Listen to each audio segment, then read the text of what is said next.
ዛሬ እስኪ ስለ ሚኪ ፊት አውራሪ አንዳንድ ነገር እናወራለን ማለት ነው። ሚኪ ፊት አውራሪን እንግዲህ ብዙዎቻችሁ ታውቁታላችሁ ብዬ ተስፋ አድርጋለሁ። ሚኪ ፊት አውራሪ ባይዘወይ ከአሁን በፊት በእርዳታ የምናውቀው ወንድማችን እና ያው ለብዙዎች የደረሰ ወንድማችን ነበር ማለት ነው። ነገር ግን አሁን እንግዲህ ሚኪ ፊት አውራሪ ያው ከእርዳታም ከምን አቁሟል። ምክንያቱም የኛ ሰው ጥሩ ነገር የሚሰራ በቃ መልካም ሰዎች የሚሰሩትን ከግራቸው እየተከታተልን ለማጥፋት ወደ ኋላ እንለምና እንግዲህ በተለያዩ ምክንያት ሚኪ እንግዲህ በሚረዳቸው አንተ በምትረዳው ገንዘብ ነው መኪና የገዛህ ቤት የገዛህ ገለመሌ እያሉ እንግዲህ ብዙዎች እንግዲህ ሚኪን ከስራው አስቆመውት አይደለም ከስራው ከሀገሩም እንግዲህ ያስለቅቀውት ሚኪ ፊት አውራሪ እንግዲህ ከዱባይ መጥቶ ጌም እየተጫወተ እንግዲህ አበባ እየለመነ ነው ማለት ነው። ባይዘው ማለት ነው። አዎ አንዴ አበባ አንድ አበባ ሁለት አበባ እያሉ ነው። ወይኔ እኔ ግን በጣም ያስቆኛል አንዳንዴ ማለት ነው እነዚህ ጌመሮች ማለት ነው። ነገረ ስራቸው ሁሉ እኔ በጣም ነው የሚያስቁኝ። ይቅርታ አድርጉልኝና ማለት ነው። እና ሚኪ ፊት አውራሪ እንግዲህ ምን እንደነካው አላቅም። ቤተሰቡን አንድስ የምታክል ናይጄሪያ አምጥቶ ሚስቴ ናት ገለመሌ ናት እያለ እንግዲህ ከሷ ጋር እየተላላጠ ነው ማለት ነው። በዱባይ ሀገር ላይ እንግዲህ እኩሉም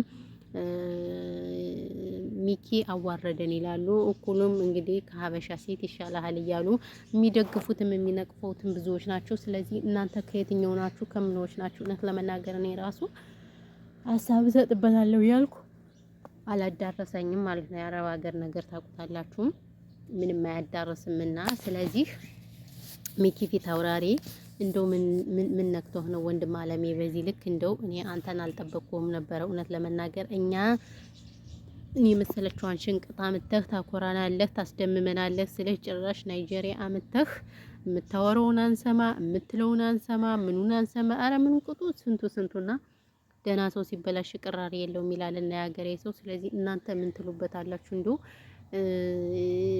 ግን እኮ ማለት ነው ጥሩ ሴት ጥሩ ወንድ አታገባም።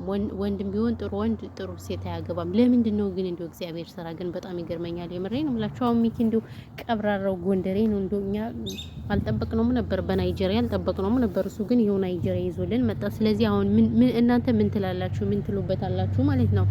ሰላም ውድና የተከበራችሁ የቻናሌ ቤተሰቦች እንዴት ናችሁ? ደህና ናችሁ? ሰላማችሁ ብዙ ትረፍረፍ ይበለልኝ። እንኳን ደህና መጣችሁ ወደዚህ ቻናል። ለቻናሉ አዲስ ከሆናችሁ ሰብስክራይብ አድርጉ እና አብሮነታችሁ አይለየን ስል እንግዲህ ከመግቢያ ይልቅ ጭብጭብ አድርገን እንግዲህ ዛሬ አጀንዳችን ስለማን ይሆናል? ስለ ሚኪ ፊት አውራሪ ማለት ነው። ሚኪ ፊት አውራሪን እንግዲህ ብዙዎቻችሁ ታውቁታላችሁ ምናምን ነገር እና ሚኪ ፊት አውራሪ በመልካም ስራ የምናውቀው ወንድማችን ነበረ ማለት ነው። ነገር ግን እንግዲህ ያው እንደምታውቁት መልካም ስራ የሚሰሩትን ሰዎች ማስቀመጥ አንችልም እኛ ማለት ነው። በቃ ከስራቸው እየተከተልን ማጥፋት ነው ስራችን ማለት ነው። እና ይሄም እንግዲህ ይሄ ልጅ ከነገሩ ጦምደሩ በሚለው እንግዲህ ዱባይ ሀገር ላይ መጥቶ እንግዲህ ጌመር ሆኗል ማለት ነው። ባይዘው ደስ ይላል። ያው ጌመር ይሁን ምንም አይደለም። ምክንያቱም ምንም እንግዲህ እንደምታውቁት ኢትዮጵያ ላይ ስራ የለም፣ በሀገራችን ጦርነት ነው ወዘተ የተለያዩ ነገሮች አሉ ማለት ነው። እና መለላችሁ ፈልጌ ነው ጋይሶች። ሚኪ ፊት አውራሪ እንግዲህ ናይጄሪያ ገባውኝ ብሎ ቤተሰቡን መቀመጫ ቁም ስቅላችን አፍልቶታል። ምን እናደርግኛ ጎበዝ? እንደው በዚህ ልክ ያለ ተው። አሁንማ እኔ ግን እውነት ይመስላችኋል ወይስ ምንድነው? እኔ አንዳንዴ ለተመልካች ራሱ እኮ ንቃት እኮ ነው። ንቃችሁናል፣ እኛ ወይኔ ንቃችሁናል። እኛን ተመልካችማ በቃ እኛ መህያልን ግር እያልን እናያችኋለን። እናንተ የምታመጡልን በየጊዜው በቃ ያልሆነ ነገር ነው የምታመጡልን፣ እውነት ለመናገር ማለት ነው። ስለዚህ ይሄ ፈጽሞ ስህተት ነው ብዬ ነው የማስበው፣ እንደኔ ማለት ነው ጋይሶችዬና ምንድነው በዚህ ልክ እናንተ እንደዚህ የሆናችሁት ማለት ነው። እውነቴን ነው የምላችሁ። እንዴ አይደብራችሁም ወይ? ትንሽ እኛንም አክብሩን። ምንድነው እኛም እኮ ተመልካች መከበር አለብን እንዴ? ለተመልካች ክብር የላችሁ? ለምን ክብር የላችሁ? ቆይ መቼ ነው የምታድጉት? እኔ ማለት ነው ለቤተሰቦቻችሁ ስርዓት የላችሁ። ስርዓት የሚባል እኮ አታችኋል። ባይዘው የምሬን እምላችሁ እኔ ሚኪን እንደዚህ አልጠበቁትም ነበር። የምር እንዴ ምን አስባችሁ ነው ጋይሶች? ምን አስባችሁ ነው? ሚኪ የሰራው ስራ ሲጀመር ቀይ መስመር ነው ማለት ነው። ይሄ ፈኒ ያደርጋል ብዬ አላስብም ማለት ነው። ባይዘው ለስራ እንደሆነ እናውቃለን።